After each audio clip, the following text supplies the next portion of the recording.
MJBulls is proud to produce the Raising Cannabis Capital podcast. Today's episode will begin after this brief message from our sponsor.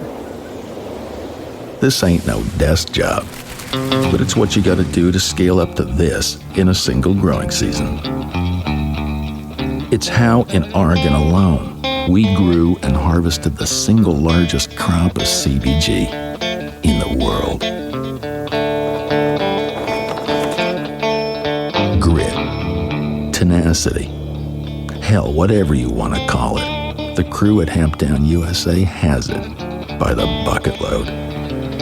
Just getting our seeds in the ground back in spring and growing them till fall was nothing short of heroic. Propagation, planting, maintaining what we have, and building what we need. Trust me, this shit ain't easy. But when it comes to harvest time, our team bumps the bar up to a whole new level. Next comes processing. Everything but the top flower goes off to get turned into crude, distillate, isolate, and water-soluble ready. Our product, like our team, is nothing less than best in class.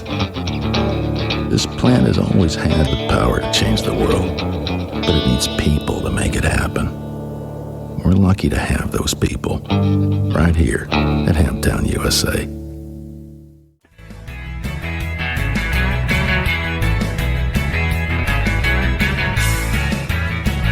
And because of that, from a retail investor perspective, that's where the opportunity lies, is the potential money flow that when these managers are able to invest in cannabis stocks, there's an opportunity to provide a lift for the group when they come into the sector, because they're not there now. So that's something that I want everyone to realize, is that the very retail-dominated stocks market is very retail-dominated, especially here in the U.S. And because of that, I'm very optimistic of the future for the group. From MJBulls Media, it's the Raising Cannabis Capital Show.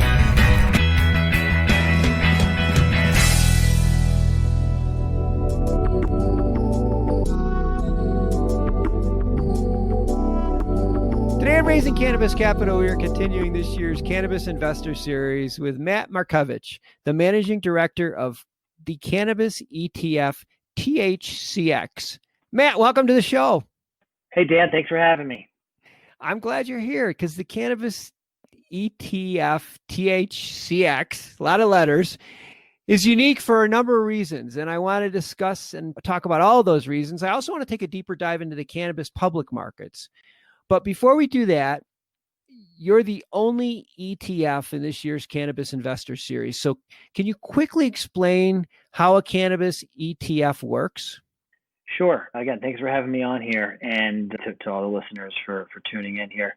So an ETF stands for Exchange Traded Fund, and it's a portfolio of publicly traded companies that attempts to give investors exposure to the legal global cannabis industry. Now, why do I say legal? When we launched this fund in July 2019, the SEC was very clear about none of the cannabis ETFs that trade in the United States owning stocks that are plant touching. So in other words, no multi-state operators, Green Thumb, Cresco Labs, Curaleaf, Trulieve, et cetera, some of the larger MSOs that folks might be familiar with. So at this time, we are not able to own that. But part of the other stipulation is that we're only allowed to own stocks on 5 exchanges around the world, that being Australia, the New York Stock Exchange, the NASDAQ, the Toronto Stock Exchange, and the Toronto Venture Exchange. Okay. So if a stock is not listed on any of those exchanges, we are not able to own it. By default, means that the MSOs that I mentioned, they're not able to list on those exchanges. Okay. Just to follow up on that one, you can invest in plant-touching publicly traded companies that are on the Toronto Stock Exchange? Correct. So if it's Toronto or it's the TSX or the TSX Venture Exchange up in Canada, then we are allowed to invest in those companies. Okay. If a company trades on the CSE, which a lot of the MSOs trade on the CSE, the Canadian Securities Exchange, we are not able to own those stocks because they also trade OTC in the States. Okay. So those are the over-the-counter market, and ETFs are not allowed to own over-the-counter stocks. I think a lot of people had a bad taste in their mouth about the public stocks, but do you think now is the right time to get back in? Is a better time to start establishing a position. I'm not saying going all in, but any investment, you shouldn't make that investment all at once, right? It should be more of a gradual allocation. Valuations are more reasonable relative to growth expectations, both in Canada and the US right now. But in risk assets, of which cannabis stocks are probably the most risky, they tend to get thrown out with the bathwater when other risky assets get sold off. Yeah. And you didn't even really mention the COVID effect. It's there. It's always there. How has it impacted some of your companies? What I find just a little perplexing is that you're talking about an industry that for years was living in the shadows, to an extent still is in the US. It's been made a legal industry, and all of a sudden these businesses get deemed as essential. Yep. In other words, they were allowed to stay open during this pandemic. It's really shocking that, again, when everyone's worried about, airlines, obviously, hotels, malls, those companies have suffered greatly. Yet there's the cannabis industry plodding along, just churning out record sales. And again, I still feel like investors just haven't taken notice. It's almost inconceivable a year ago where you would say, you know what, we're going to say cannabis is more important than Disney. What are you talking about? You're going to shut down Disney World, but we're going to keep all the cannabis open. I want to take a quick break to tell you about one of our sponsors, Cream of the Crop, and their unique approach to building their cannabis business. This is a company that's growing at 10% month over month year to date. They're the 5th best-selling indoor flower brand in California, and unlike most cannabis companies, they're profitable. They're achieving this incredible success through securing the supply for their brands by helping cultivators turn higher profits. They bring 30 plus years of cultivation experience, award-winning genetics, proprietary SOPs, and their own special formulated nutrients to drive higher yields, better quality, at lower costs. And now they're expanding their highly scalable, very unique model beyond California. If you're looking to invest in the space, Cream of the Crop is definitely one to watch because they're on fire. Plus, the timing is good because they're doing a capital round in early 2021 to take their brand national. Also, if you're a cultivation business and you want to grow your profits, you really need to talk to these guys. They just increased the profits for one of their clients by $700,000 per month. Just incredible. And they're accepting applications for 2021 and 2022 partnerships across the country. So reach out now to creamofthecropgardens.com. That's creamofthecropgardens.com. Let's talk about investors for a second. The nice thing about working with you is the liquidity aspect of it is that you can buy your stock in the morning and sell it in the afternoon. So there's not that long-term commitment.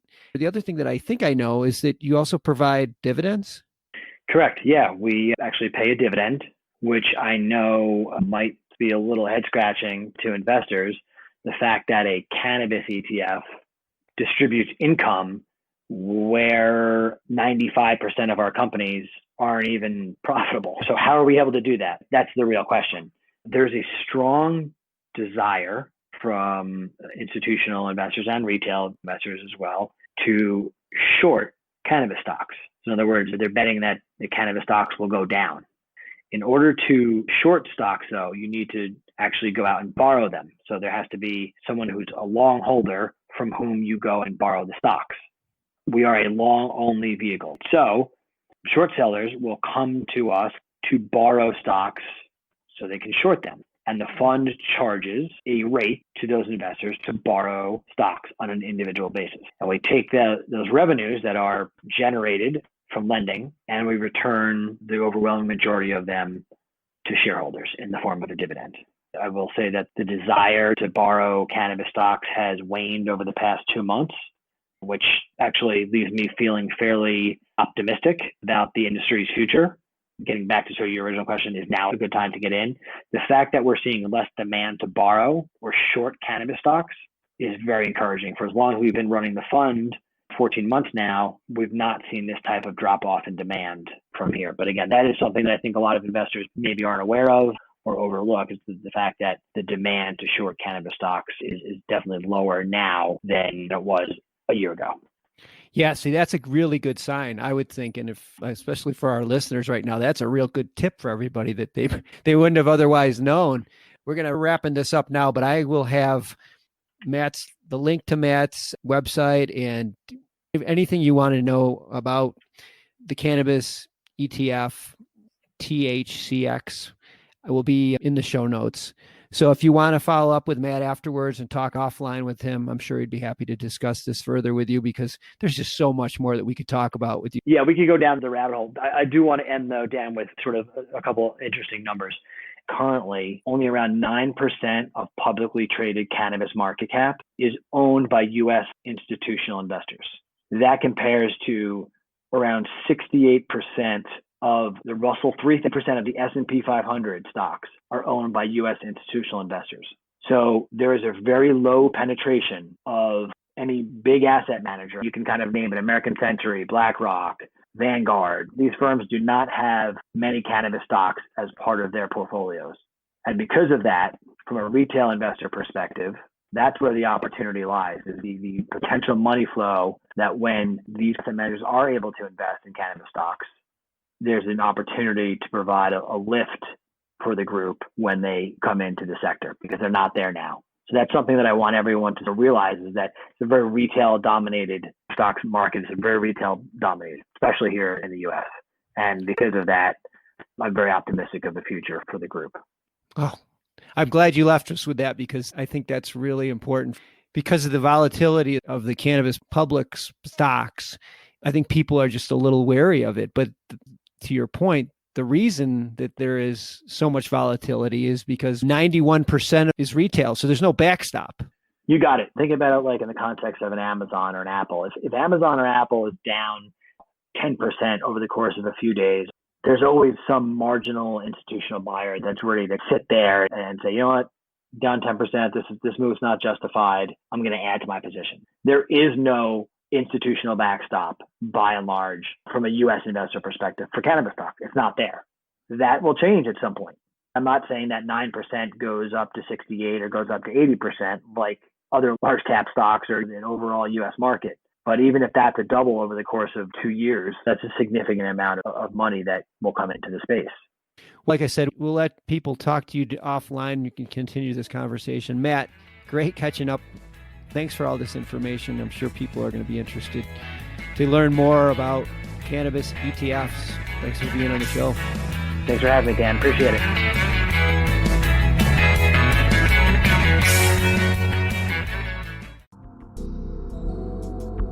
Crappy's Feel Better Company is a cannabinoid CPG company with a line of easy-to-use CBG, CBD, and CBN products built for the weekend warriors, the weekday Zoomers, and anyone in between.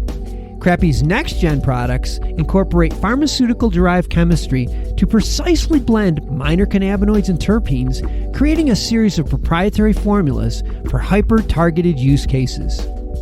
Harnessing a team of experts with over 75 combined years of chemistry experience, the company relies on its novel solubility technology, state-of-the-art delivery, consistent results, and unique eye-catching branding to stand out from the crowd. Crappy's executive team and chemists have created a vast and diverse product pipeline to maintain relevance in a saturated market. To find out how you can participate in Crappy's Feel Better expansion, which includes major retail placements, university-executed clinical trials, IP and patent submissions, GMP and API scale-up, and international distribution, go to crappysfeelbetter.com or on Instagram at crappysfeelbetter.